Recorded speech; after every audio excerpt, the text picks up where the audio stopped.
The Iceman cometh, and he's brought some very cool stuff to the party. Ice sculptures are making a big splash on the special event scene these days, and that's before they melt. Mass production of ice sculptures is now possible because the ice business is mechanizing and carving out a bigger market. Now this is how to make an entrance. It's a curtain of ice, and it's in demand for big events. They string beads of ice on plastic-coated aircraft cable. As it melts, it creates a waterfall effect. It's guaranteed to make an impression. But just how do they get this ice to be crystal clear?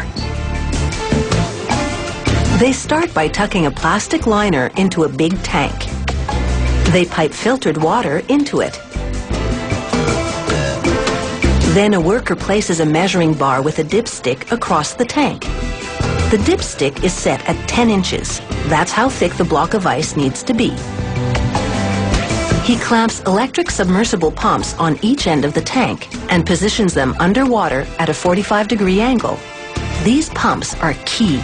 They keep the water moving, forcing bubbles and impurities to the top, while clear water below freezes. He shuts the lid to allow the water to freeze. 24 hours into it, he'll remove one of the pumps. 3 days later, he probes the ice under the watery surface with a pick. It needs to be level, so he checks the entire ice surface with a measuring bar.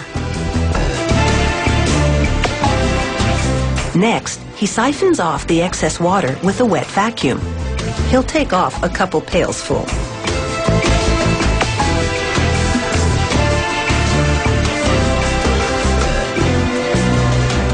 Then he attaches a lifting bar to brackets on each end of the tank and lifts the 300-pound ice block with a chain hoist.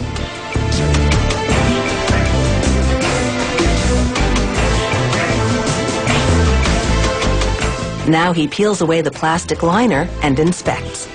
The ice has to be absolutely perfect, no clouds, cracks, or impurities. Because water expands when it freezes, the block is a bit too thick. So they slice off the excess ice with an electric bandsaw, trimming it back to the desired 10-inch mark. The steel blade cuts cleanly and evenly.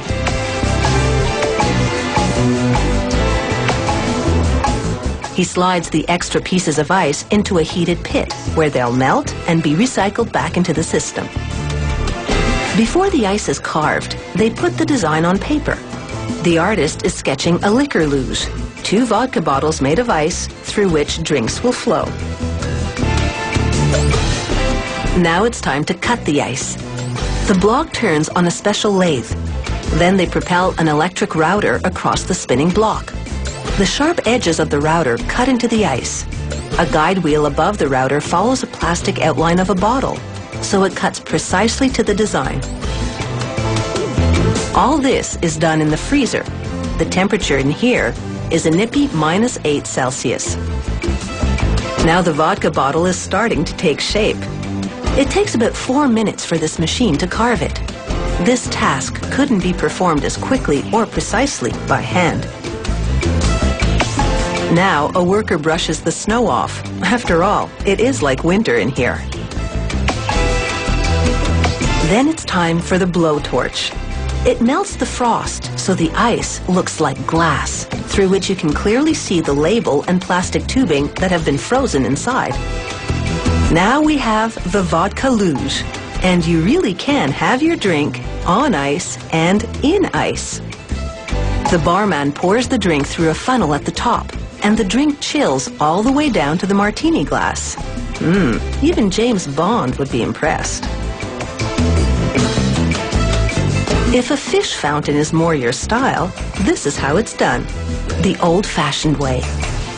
The sculptor, armed with a chainsaw, shapes the ice, following a cardboard template. She smooths the ice with an electrically powered disc grinder, then cuts in detail by using a die grinder with a triangular bit. She dusts off the snow, and then polishes the ice with a blast from the blowtorch. Now that's an ice piece of art.